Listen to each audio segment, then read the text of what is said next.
भगवते वासुदेवाय।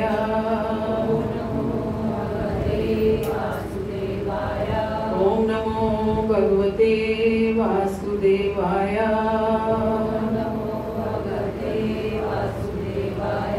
नारायणं नमस्कृत्य नरं चैव नरोत्तमं देवीं सरस्वतीं व्यासं ततो जयमुदीरये। नष्प्रायेषु अभद्रेषु नित्यं भागवत सेवया भगवती उत्तम श्लोके भक्तिर्भक्ति नैष्ठिकी। ग्रंथ श्रीमद् भागवतम की। ग्रंथ श्रीमद् भागवतम स्कंद 4 अध्याय 22 में से पढ़ रहे थे पिछली क्लास में। तो हमने पढ़ा कि पृथु महाराज जो हैं वो अब उनके महल में, उनके घर पे 4 कुमार आते हैं।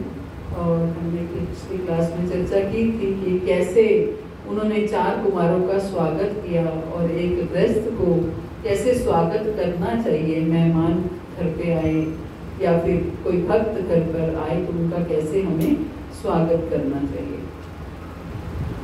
तो अब 4 कुमार जो सनक, सनंदन, सनातन और सनत कुमार, ये 4 कुमार जब आए तो वो पृथु महाराज जो हैं उनसे प्रश्न पूछ रहे हैं। क्या कहते हैं? पृथु महाराज कहते हैं कि मैं पूर्ण रूप से आश्वस्त हूँ कि आप जैसे महापुरुष इस संसार की अग्नि में संतप्त होने वाले व्यक्तियों के एकमात्र मित्र हैं। अतः मैं आपसे पूछना चाहता हूँ कि इस संसार में हम किस प्रकार जल्दी से जल्दी जीवन का परम उद्देश्य प्राप्त कर सकते हैं। प्रश्न समझ में आई सबको? कि पृथु महाराज 4 कुमारों से पूछ रहे हैं कि इस संसार में हम किस प्रकार जल्दी से जल्दी जीवन का परम उद्देश्य प्राप्त कर सकते हैं। क्या हम सबका ये प्रश्न है कि नहीं है? ना, हम सबका यही प्रश्न है कि हम इस भौतिक संसार में आकर फंस तो गए हैं, लेकिन कैसे हम जल्द से जल्द अपने परम उद्देश्य को प्राप्त कर सकते हैं। हमारा परम उद्देश्य क्या है? कृष्ण प्रेम प्राप्त करना, भगवान की सेवा प्राप्त करना, भगवान का धाम प्राप्त करना, भगवत प्राप्ति करना, ये सब एक ही बातें हैं। तो ये हमारा परम उद्देश्य है। तो हम कैसे इस भौतिक जीवन में आकर जल्द से जल्द अपने परम उद्देश्य को प्राप्त कर सकते हैं, ये पृथु महाराज का प्रश्न है। किसके लिए? किनसे पूछ रहे हैं? 4 कुमारों से पूछ रहे हैं। ऐसा नहीं है, पृथु महाराज तो स्वयं भगवान के अवतार हैं कि उनको ये पूछने की आवश्यकता थी। तो ये हमें दर्शाते हैं कि भगवान आकर के स्वयं हमारे लिए कैसे रास्ते बताते हैं। पृथु महाराज हमारे कल्याण के लिए ये पूछ रहे हैं, ताकि आने वाले कलयुग में जीवों को हम कैसे बताएं कि आ तो गए इस भौतिक जगत में, लेकिन इससे निकलने का, हमारे कल्याण का, परम धाम जाने का, परम उद्देश्य को प्राप्त करने का क्या आसान से आसान और जल्दी से जल्दी हम इसको प्राप्त कर सकते हैं। तो अब 4 कुमार जो हैं वो क्या उत्तर दे रहे हैं ये हम पढ़ेंगे, क्योंकि हम अपने मतलब की बात पढ़ते हैं कि हमें क्या क्या कहना चाहते हैं, कि हम कैसे अपने परम लक्ष्य को, परम उद्देश्य को प्राप्त कर सकते हैं। सनत कुमार पहले बोलते हैं, कहते हैं, भक्ति करने, भगवान के प्रति जिज्ञासा करने, जीवन में भक्ति योग का व्यवहार करने, पूर्ण पुरुषोत्तम योगेश्वर भगवान की पूजा करने तथा भगवान की महिमा का श्रवण और कीर्तन करने से परमेश्वर के प्रति आसक्ति बढ़ाई जा सकती है। ये सारे कार्य अपने आप में परम पवित्र हैं। क्या कह रहे हैं? भक्ति करने, भगवान के प्रति जिज्ञासा करने, जीवन में भक्ति योग का व्यवहार करने। भक्ति योग का व्यवहार कैसे किया जा सकता है? भक्ति योग के व्यवहार क्या अर्थ हुआ? भक्ति योग के व्यवहार का अर्थ है कि हम जो भी कार्य करें वो भक्ति युक्त हो। हम ऐसा नहीं है कि हम हर समय नाम जप ही कर सकते हैं, या हर समय हम कोई भागवत पढ़ सकते हैं, या हर समय श्रवण ही कर सकते हैं। लेकिन जो भी कार्य कर रहे हैं वो कार्य भक्ति युक्त हो। मान लीजिए हम अपने घर के काम काज ही कर रहे हैं तो वो भी कार्य हमारे भक्ति युक्त हो। भक्ति युक्त हो मीन्स उसमें हमारी भावना जो है वो कृष्ण को प्रसन्न करने की हो। मान लीजिए हम घर में कोई अपनी साफ सफाई कर रहे हैं, वस्त्र धो रहे हैं, स्त्रियों को ये काम करने पड़ते हैं। उस समय हमारी भावना क्या हो? उस समय भी हम श्रवण कर सकते हैं। अपने घर के काम काज करते हुए भी हम श्रवण को कर सकते हैं। उन्होंने क्या कहा है? श्रवण और कीर्तन करना। श्रवण भी कर सकते हैं और कीर्तन भी कर सकते हैं। और साथ में भावना को कैसे रखना है कि हम ये जो कुछ भी कर रहे हैं, हम साफ सफाई कर रहे हैं ताकि मेरे ठाकुर अपने कमरे से बाहर आए तो उनको घर बिल्कुल साफ मिले। उनके चरण, क्योंकि नंगे पांव चलते हैं तो उनके चरण में कोई धूल का कोई कण ना लगे। वस्त्र की धुलाई कर रहे हैं तो भावना क्या हो सकती है कि धुले वस्त्र पहन करके मैं अपने ठाकुर की सेवा करूंगी, अदरवाइज कैसे करूंगी, है ना। वस्त्र धो करके ही तो वस्त्र धोना भी भगवान की सेवा हो जाएगा। आपको साफ सफाई करना भी भगवान की सेवा हो जाएगा। तो इस तरीके से आप हर कार्य को भगवान के साथ कनेक्ट करके तो वो कर्म योग के साथ भक्ति योग हो जाएगा, है ना। कर्म योग के साथ भक्ति योग हो जाएगा। तो जीवन में ये है भक्ति योग का व्यवहार करना, है ना। भक्ति योग करना और भक्ति योग का व्यवहार करना। इस व्यवहार में आपके घर में कोई गेस्ट आ गए, आपको उनसे बातचीत करनी पड़ रही है, क्योंकि घर में गेस्ट आए हैं तो आप बातचीत करोगे ही। तो बातचीत करोगे तो बातों बातों में भगवान की चर्चा करिए, भगवान के बारे में बताइए, क्लासेस के बारे में बताइए। आप भी क्लास से जुड़िए, हम लोग कथा सुनते हैं, आप भी सुनिए, आपको अच्छा लगेगा।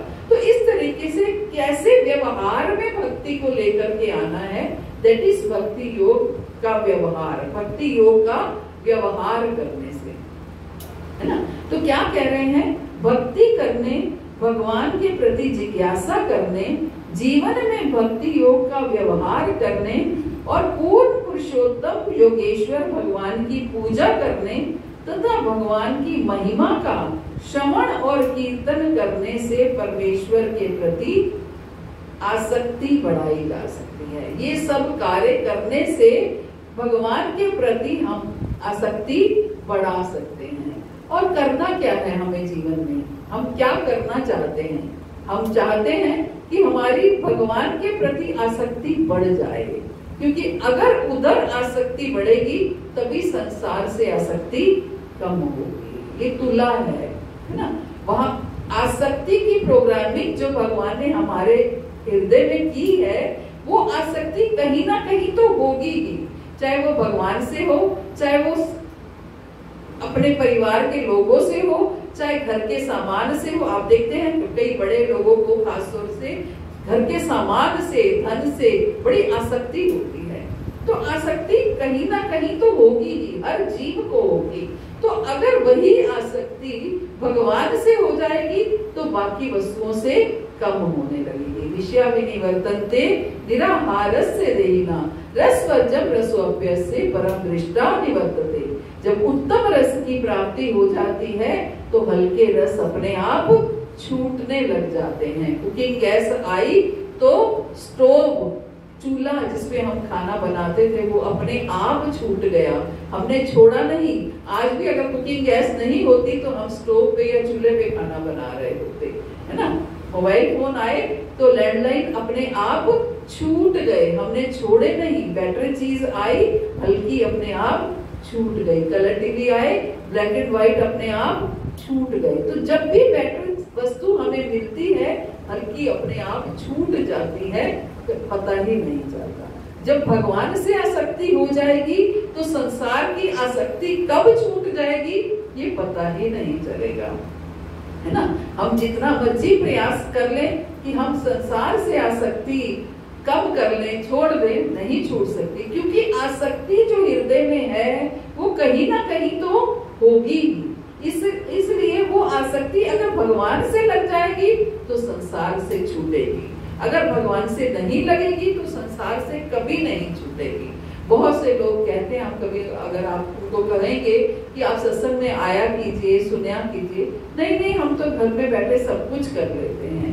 कभी नहीं कर सकते, कभी नहीं कर सकते, क्योंकि जब तक हम आकर के भक्तों का संग करके तब भी हमारी आसक्ति भगवान, क्योंकि घर में रहेंगे तो घर का सामान, घर की वस्तुएं, घर परिवार के लोग, यही इन्हीं में ही आसक्ति रहेगी। हम देखते हैं अपने बड़े बुजुर्गों को कितनी आसक्ति होती है। दरवाजा बंद कर लिया, नहीं किया, सिलेंडर आ गया, नहीं आया, ये चीज हो गई, नहीं हो गई, पानी बंद कर दिया कि नहीं कर दिया, इसी में ही उनकी बुद्धि चलती रहती। होता है कि नहीं होता? बड़े लोग ऐसे ही करते हैं। बड़े लोग क्या, क्योंकि घर में रहे हैं सारा जीवन, घर में रहेंगे तो घर के सामान से आसक्ति है। मैंने बड़ी मेहनत से बनाया है और बना, इसमें कोई डाउट भी नहीं है।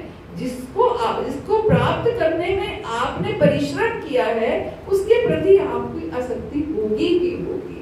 अगर भगवत प्राप्ति में भगवान के प्रति आसक्ति उत्पन्न करने के लिए आप परिश्रम करेंगे तो देखिए भगवान से आसक्ति होती है या नहीं, है ना। परिश्रम करना पड़ेगा, चल करके जाना पड़ेगा, सत्संग में सुनना पड़ेगा। हम आजकल ऑनलाइन क्लासेस बहुत होने लगी। आप देखिए, आप लोग ऑनलाइन क्लास भी अटेंड करते हैं, ऑफलाइन भी करते हैं। आप बताइए किसमें ज्यादा इफेक्ट होता है?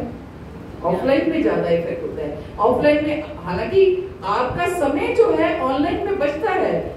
आप घर में बैठे 1 घंटे की क्लास है तो 1 घंटा ही आपका लग रहा है। यहाँ पर आने के लिए आपको जो दूर से आते हैं उनको आधा घंटा पहले चलना पड़ता है, आधा घंटा बाद में पहुंचना पड़ता है। लेकिन जो इफेक्ट आपको ऑफलाइन क्लास में आएगा वो ऑनलाइन क्लास में नहीं होगा, क्योंकि परिश्रम की कमी है। आपने परिश्रम किया, परिश्रम का भी रिजल्ट आपको भगवान अवश्य देंगे। आपने दर्शन किए भगवान के, भक्तों के, तो उसका रिजल्ट आपको मिलेगा। आपने आपस में चर्चा की, उसका रिजल्ट आपको मिलेगा।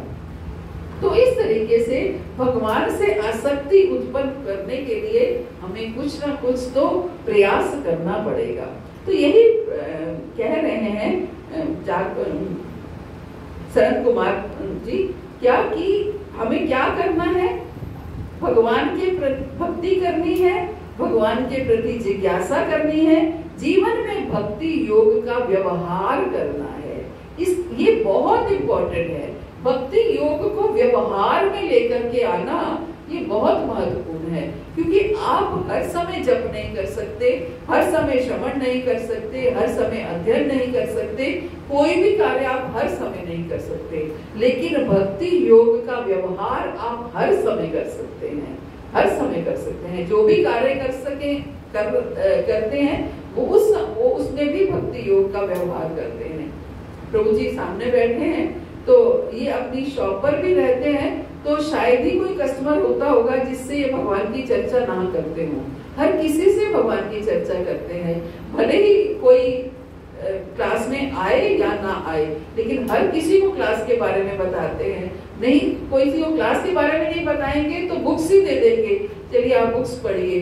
उसी तरीके से भी ये पूछेंगे आप कहीं से जुड़े हुए हैं, ये पूछेंगे।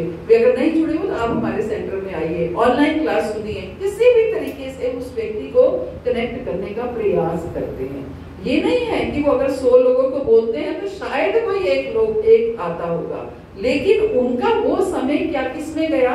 भक्ति योग के व्यवहार में गया। शॉप पे काम करते हुए नहीं गया, वो समय उनका भक्ति योग के व्यवहार में गया, है ना।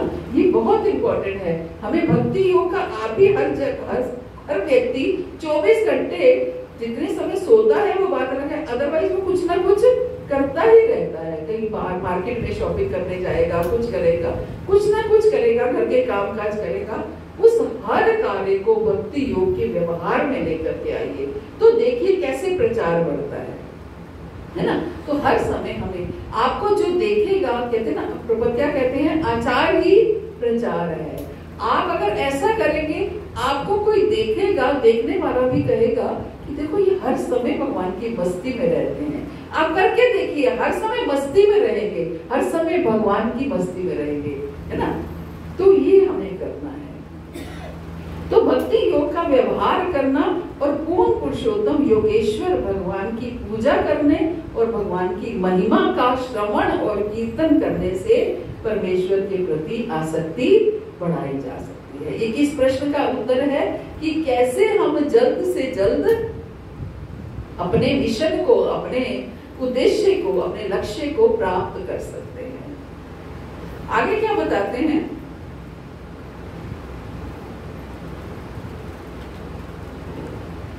ऐसे लोगों की संगति ना करके जो केवल इंद्रिय तृप्ति एवं धनोपार्जन के फेर में रहते हैं, मनुष्य को आध्यात्मिक जीवन में उन्नति करनी चाहिए। क्या कह रहे हैं, ऐसे लोगों की संगति ना करके जो केवल इंद्रिय तृप्ति एवं धनोपार्जन के फेर में रहते हैं, मनुष्य को आध्यात्मिक जीवन में उन्नति करनी चाहिए। उसे ना केवल ऐसे लोगों से दूर रहना चाहिए, वरना जो उनका संग करते हैं उनसे भी बचना चाहिए। सोचिए कितनी गूढ़ता से इस बात को समझा रहे हैं कि हमें कैसे लोगों से दूर रहना है। ऐसे लोगों की संगति नहीं करनी जो केवल इंद्रिय तृप्ति और धनोपार्जन के फेर में है, जो हर समय केवल अपनी इंद्रियों की तृप्ति में लगे रहते हैं, हर समय केवल कैसे और धन कमाऊं, कैसे और इकट्ठा करूं, कैसे और सुख सुविधाएं बटोरूं, कैसे अपने बच्चों को और भोग ऐश्वर्य दूं। एक घर बन गया, अपने 2 बेटे हैं, दोनों का अलग अलग घर होना चाहिए। इसी में ही हम अपने जीवन को गला देते हैं, सच में अपने जीवन को गला देते हैं। हम ये नहीं क्योंकि हम इसको एज ए ड्यूटी लेते हैं, कर्तव्य ले लेते हैं कि हमारा कर्तव्य है। ये कोई कर्तव्य नहीं है कि आपके 4 बच्चे हैं तो आपने 4 बच्चों को अलग अलग घर बना के देना है। ठीक है, आपका एक घर है, आप एक घर है, उसके जितने भी हैं वो 4 बच्चे वो करेंगे। बाकी पूत कपूत तो धन क्यों साचे, पूत सपूत तो धन क्यों साचे, वो अपना करेंगे। और आपका कार्य है उनको अपने पैरों पे खड़ा करके देना, वो इस लायक बन जाए ताकि वो समाज को एक अच्छा नागरिक देना, एक भगवान को एक अच्छा भक्त देना, ये हमारा कर्तव्य है ना।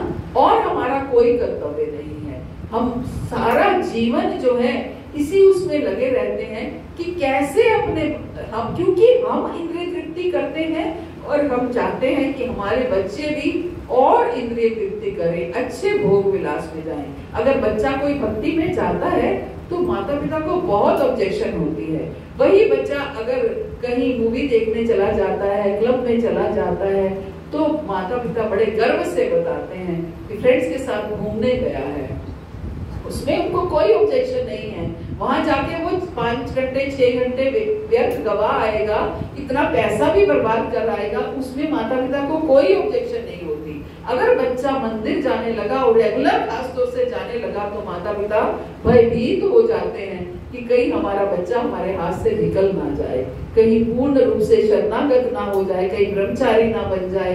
ये माता पिता को चिंता होती है। क्यों? ताकि कहीं हम ऐसा ना हो हमारा वंश ना बढ़े। अरे भाई, वंश एक बच्चे को अगर आप ब्याह देंगे तो वो आपको पोता दे देगा तो आपका वंश बढ़ जाएगा। लेकिन अगर वही बच्चा भक्त बन जाएगा, अगर वही बच्चा प्रचारक बन जाएगा, वही बच्चा सन्यासी बन जाएगा, तो सोचिए कितने बच्चों का उद्धार कर देगा। तो वो सारे बच्चे आपके हो जाएंगे, है ना। इस तरफ सोचिए कितने लोगों का कल्याण होगा। वरना आज देखिए चारों तरफ क्या है, हर कोई दौड़ में भाग रहा है, एक होड़ है सबके अंदर। क्या होड़ है? कैसे ज्यादा धन कमाया जाए, कैसे ज्यादा इंद्रिय तृप्ति की जाए। एक व्यक्ति एक होटल में खाना खा करके आता है, मैं देखती हूँ अपने ऑफिस में, अगर यही होता है, कोई व्यक्ति एक रेस्टोरेंट में खाना खा के, अरे तुमने अभी तक ट्राई ही नहीं किया, वो अभी तक गए ही नहीं उस रेस्टोरेंट में खाना खाने ही नहीं गए, इतना बढ़िया है, नया होता है। अरे भाई, कितने बड़ी बात हो गई कि अभी तक हम उस रेस्टोरेंट में गए नहीं, है ना। ये है सिनेरियो आज का। ये तो लोअर मिडिल क्लास या मिडिल क्लास की मैं बात कर रही हूँ, हाई क्लास को तो हम टच ही नहीं कर रहे कि वो कहाँ जाते हैं। हम देखते हैं, आप सैटरडे को निकल के आइए, अपने महरौली में एंटर कीजिए तो क्या होड़ होती है। हम सब समझते हैं इन बातों को, लेकिन अपने बच्चों को बचाने का प्रयास नहीं करते। अपने बच्चों को बचाने का प्रयास करते हैं तो हम केवल और केवल इससे प्रयास करते हैं कहीं वो इस्कॉन वालों के चंगुल में ना फंस जाए, है ना। इससे हम बचाने का प्रयास करते हैं। हम भक्त होते हुए भी प्रयास नहीं करते कि हमारे बच्चे भक्ति में आए। कभी बहुत से भक्त आपको मिलेंगे जो अपने बच्चों को भी भक्ति में लाने का प्रयास नहीं करते हैं। हमेशा हर समय ये हो दृढ़ता होनी चाहिए, होड़ होनी चाहिए, कैसे मेरे बच्चे भक्ति में आए, कैसे हम, क्यों, अगर वो भक्ति में आएंगे तो वो आगे अपने बच्चों को भक्ति में लाएंगे, तो जनरेशन ऐसे सुधरेगी। ऐसे लोगों की संगति ना करके जो केवल इंद्रिय तृप्ति और धनोपार्जन के फेर में रहते हैं। तो क्या कह रहे हैं कि हमें ऐसे लोगों की संगति भी नहीं करनी है जो केवल इंद्रिय तृप्ति में लगे रहते हैं, जो केवल धन उपार्जन में लगे रहते हैं। मनुष्य को आध्यात्मिक जीवन में उन्नति करनी चाहिए, उसे ना केवल ऐसे लोगों से दूर रहना चाहिए, वरना उनका जो संग करते हैं उनसे भी बचना चाहिए, है ना। उनका जो संग करते हैं उनसे भी बचना चाहिए। जो लोग इंद्रिय तृप्ति में लगे हुए हैं उनका जो संग करते हैं उनसे भी बचना चाहिए। आज होड़ लगी हुई है, हाईली क्वालिफाइड होने चाहिए बच्चे, क्योंकि लड़कियां लड़के भी सब बराबर हैं, कोई अंतर नहीं है कि हम बच्चों को ऊपर ज्यादा से ज्यादा अगर बच्चे पढ़ेंगे तो तभी तो ज्यादा से ज्यादा कमा पाएंगे, क्योंकि लेकिन जितना ज्यादा कमाएंगे उतनी ज्यादा इंद्रिय तृप्ति करेंगे। अगर जितना ज्यादा, अगर आज फोन 20,000 के फोन से काम चल रहा है, कल उनको 2 लाख का फोन चाहिए कि जब ज्यादा कमा रहे हैं। तो ये चीजें आपकी भक्ति नहीं बढ़ाएंगी, आपको भगवत प्रेम नहीं दिलाएंगी, आपको भगवान के पास नहीं ले जाएंगी, आपको और गर्त में डालती चली जाएंगी। मैं ये नहीं कह रही हूँ कि हमने कमाना नहीं है, कमाना है, जरूर कमाना है, लेकिन सेवा के लिए कमाना है। जब आप सेवा के लिए कमाएंगे कभी आपको कमाने की होड़ नहीं होगी, कभी नहीं होड़ होगी। आपको लगेगा ठीक है जितना कमा रहे हैं उतने में से हमें सेवा करनी है। लेकिन आज हम देख रहे हैं बच्चों का क्या सिनेरियो है कि होड़ है कि हमें कम से कम 25-30 लाख का पैकेज, 50 लाख का पैकेज, मुझे पता भी नहीं आज तक आजकल के कितने पैकेज मिलते हैं, कितने मिलते हैं? 35 मिनिमम। तो 35 मिनिमम मिलता है तो मैं क्यों 35 मिनिमम का पैकेज ना लूं, है ना। मैं कोई कम थोड़ी हूँ, मैं भी तो कर सकती हूँ, है ना। पहले इतना पैसा हम अपने एडमिशन्स पे लगाते हैं, इतना, और फिर उसको अगर हमने 25-30 लाख रुपए एडमिशन पे लगाया है जिस कॉलेज में एंटर करने के लिए, तो हम चाहेंगे अगर 25-30 लाख एडमिशन पे लगाया तो 25-30 करोड़ कमाएं तो सही, कम से कम, तभी तो लाभ है उसको पढ़ाई का। तो ये होड़ है, यही संतुष्टि नहीं है हमारे अंदर, और फिर कैसे हम कर पाएंगे मनुष्य, कैसे हम अपने लक्ष्य को साध पाएंगे। आगे क्या कहते हैं, मनुष्य को अपना जीवन इस प्रकार ढालना चाहिए कि जिसमें उसे भगवान हरि की महिमा का अमृत पान किए बिना चैन ना मिले। मनुष्य को अपना जीवन ऐसे ढालना चाहिए कि जिससे उसे भगवान श्री हरि की कथा सुने बिना, भगवान श्री हरि की महिमा का अमृत पान किए बिना चैन ना मिले। आज तो क्या सिनेरियो है, बस समय तो होता नहीं है, एक अगरबत्ती जलाई, ऐसे ऐसे घुमाई और भाग लिए, क्योंकि समय नहीं है ना, समय नहीं है। वो भी इसलिए कि जा रहे हैं, सब ठीक ठाक रहे, कोई अपशकुन ना हो, कोई बुरा ना हो जाए, कम से कम भगवान को अगरबत्ती दिखा जाए तो भगवान हमारी फेवर करेंगे, है ना, इसलिए ये कार्य होता है।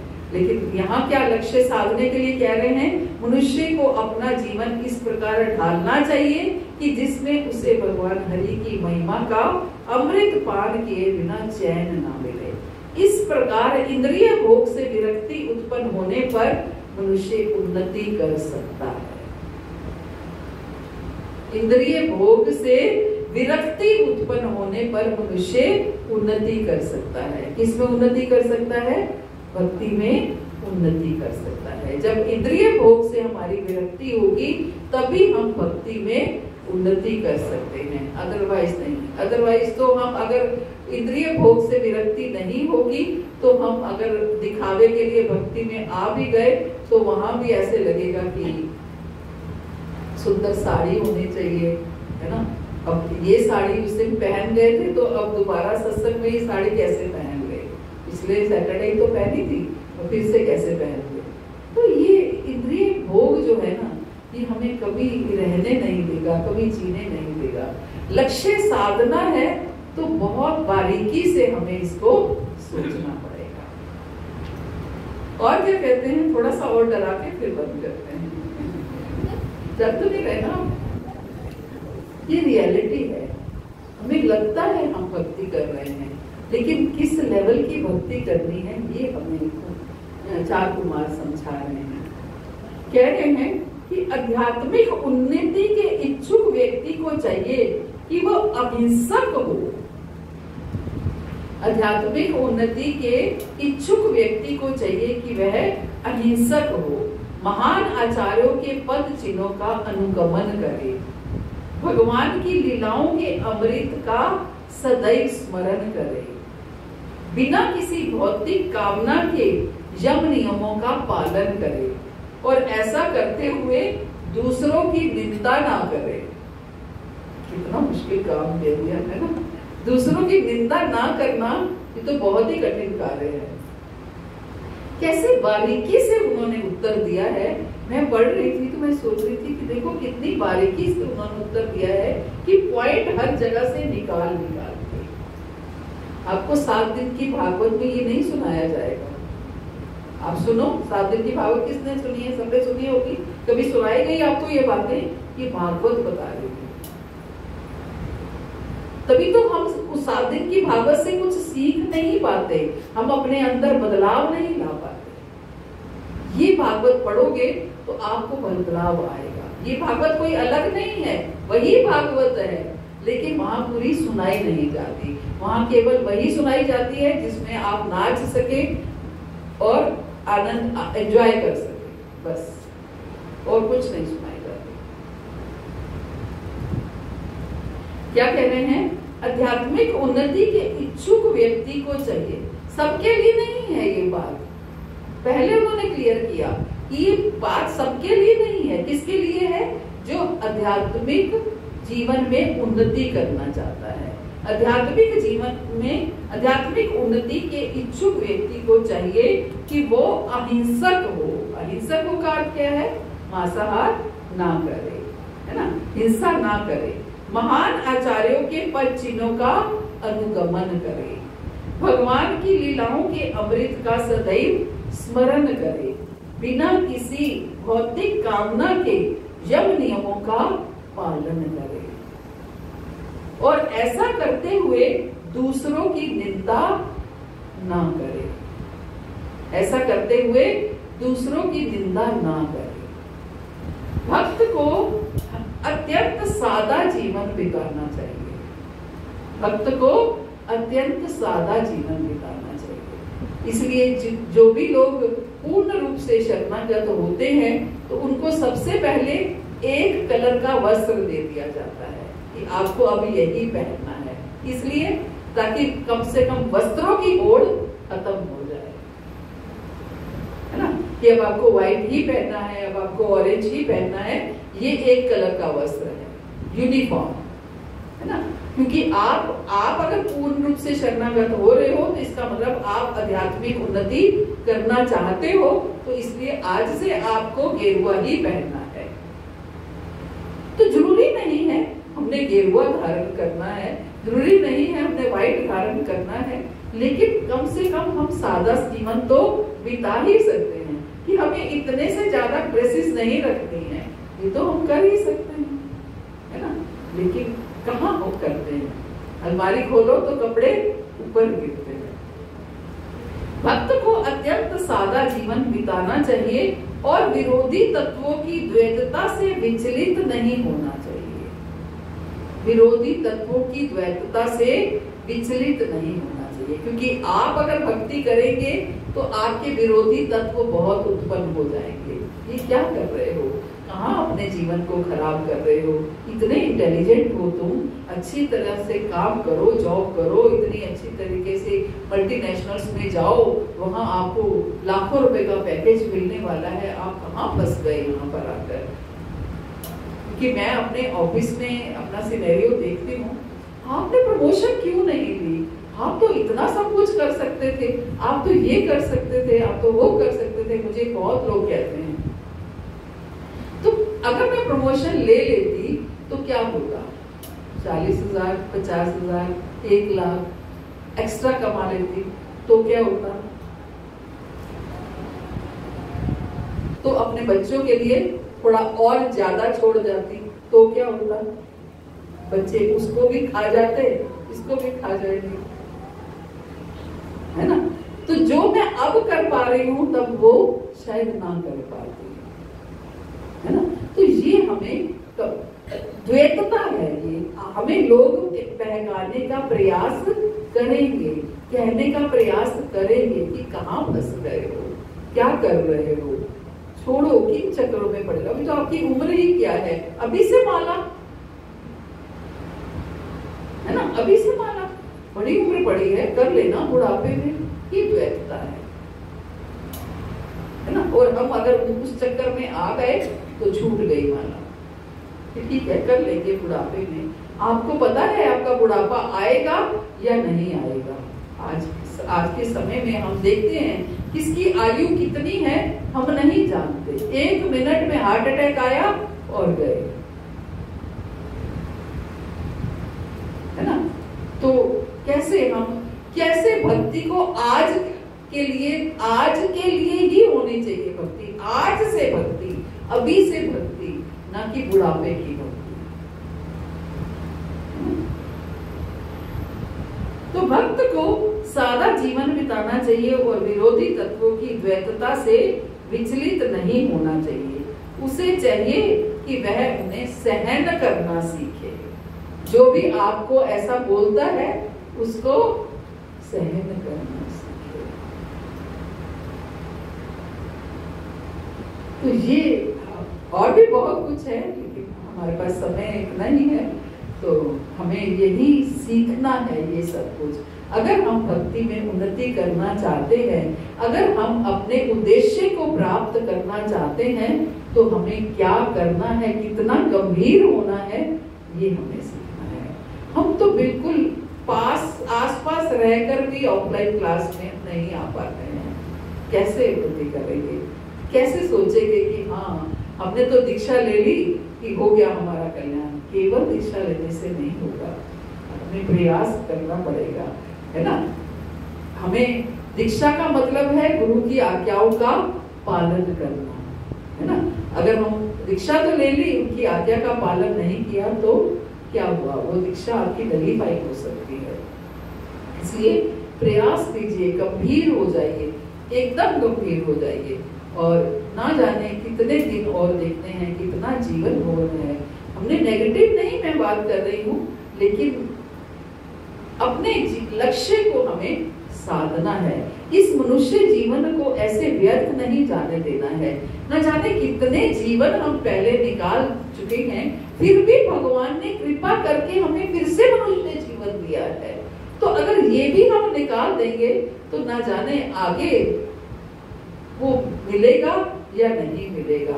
आप अपने बच्चों को 500 रुपए देते हैं कि जाओ खा लो, खर्च कर लो, आप अपने हिसाब से खर्च करो। तो एक बार बच्चा जाता है, जाके फ्रेंड्स के साथ पार्टी कर लेता है, आप दूसरी बार फिर उसे 500 का नोट दे देते हैं। फिर दूसरी बार वो जाता है तो फिर से कहीं मूवी देख आता है, फिर से आप 500 का नोट ले जाते रहते हैं। तीसरी बार आप वो जाता है तो बच्चों जुआ खेलाता है, फिर भी आप चौथी बार दे देते हैं। फिर आप वो बात फिर चौथी बार जब देते हैं तो वो शराब पी के घर आ जाता है, तो क्या आप 5वीं बार देंगे? नहीं देंगे, है ना। तो ऐसे ही भगवान हमें बार बार मनुष्य योनि अगर देते हैं और उस मनुष्य योनि को हम व्यर्थ गवा देते हैं, तो भगवान क्या हमें दोबारा मनुष्य योनि देंगे? नहीं देंगे, नहीं देंगे।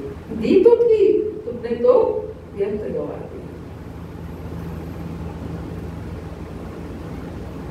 तो ये यही करना है, बस इस मनुष्य योनि को जो हमें मिली है इसे संभाल के रखना। सिमरन दा तू रखे आई केड़ा वेला मनवा, नाम जपन दा तू रखे आई केड़ा वेला मनवा। पहली अवस्था तेरा आया बचपन मनवा, रब कोलो मंगिया खेडन लई खुला वेला मनवा। हरि सिमरन दा तू रखे आई केड़ा वेला मनवा। दूजी अवस्था तेरी आई जवानी मनवा, चढ़ गई मस्ती ना वेखा वेला कुवेला मनवा। हरि सिमरन दा तू रखे आई केड़ा वेला मनवा। तीजी अवस्था तेरे बच्चिया ने मत मारी मनवा, कम नहीं मुक दे तू होया कदे न वेला मनवा। हरि सिमरन दा तू रखे आई केड़ा वेला मनवा।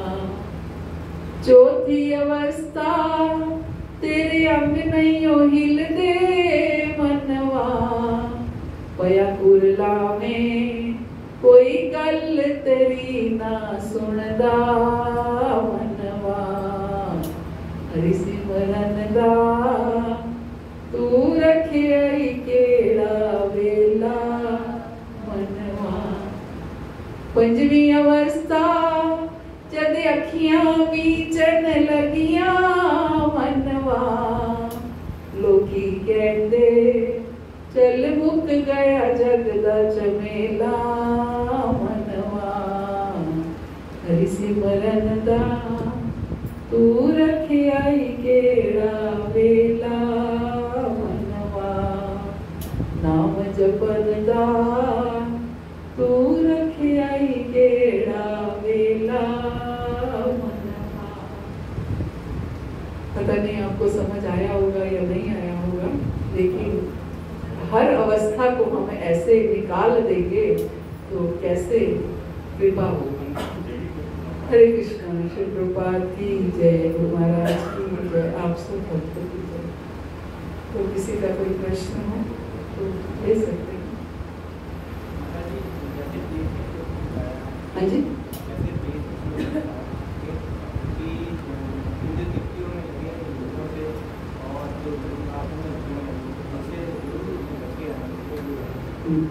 तो माता जी लेके एग्जाम्पल आता है, ऐसे छोटे बच्चा है जो अपने माता पिता के ऊपर आश्रित है और उन्हीं के सारे उनका भक्ति भी करती है, तो और उसके माता पिता अगर धर्म पालन में लगे हैं तो वो उससे कैसे? देखिए, दूर रहने का अर्थ ये नहीं है कि माता पिता धनोपार्जन करने को मना नहीं किया गया। अगर धनोपार्जन नहीं करेंगे तो जीविका नहीं चलेगी, तो वो धनोपार्जन के लिए मना नहीं किया गया। इंद्रिय तृप्ति के लिए हम जो इतनी होड़ लगाए रखते हैं उसके लिए कहा गया है।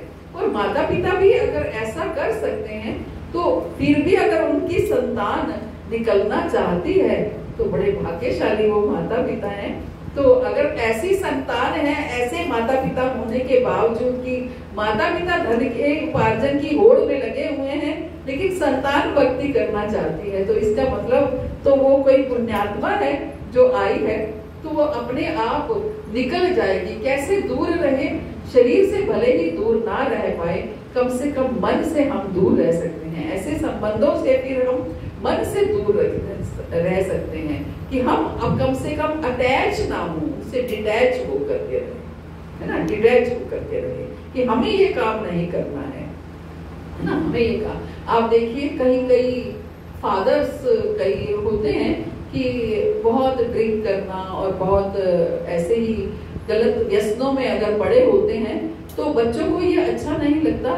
तो ऐसों के या तो होता है कि बच्चे भी उन व्यसनों को एडॉप्ट कर लेते हैं, या फिर ऐसा भी होता है कि बच्चों को अच्छा नहीं लगता तो बच्चे उन व्यसनों से बिल्कुल दूर हो जाते हैं। साथ में रहकर भी वो उन व्यसनों में नहीं आते हैं। इसलिए क्योंकि उनको वो चीज अच्छी नहीं लगी, इसलिए उन्होंने कहा मुझे ये चीज अपने जीवन में नहीं लेके आती है ना। आप देखते होंगे आपको घरों में भी कोई ना कोई आसपास ऐसे एग्जाम्पल मिलेंगे। तो बच्चे इस चीज को अडॉप्ट नहीं करते हैं क्योंकि वो देखते हैं कि उनके फादर की क्या दुर्गति हुई है, उनकी मदर की क्या दुर्गति हुई है, मुझे अपने जीवन को ऐसे खराब नहीं करना है। तो साथ रहकर वो सीख पाए इस चीज को। तो ये अगर वो बच्चा ये है, ऐसा है कि जो माता पिता धनोपार्जन में लगे हुए हैं और उसको ये चीज अच्छी नहीं लग रही है, तो वो अपने आप ही उनसे डिटैच हो ही जाएगा अगर वो ऐसा करना चाहता है।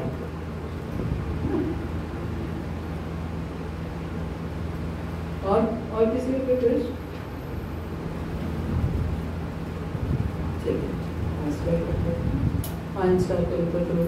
कृपा सिंधुभ्यश्च पतितानां पावनेभ्यो वैष्णवेभ्यो नमो नमः। अनंत कोटि वैष्णव वृंद की जय, श्री प्रभुपाद की जय।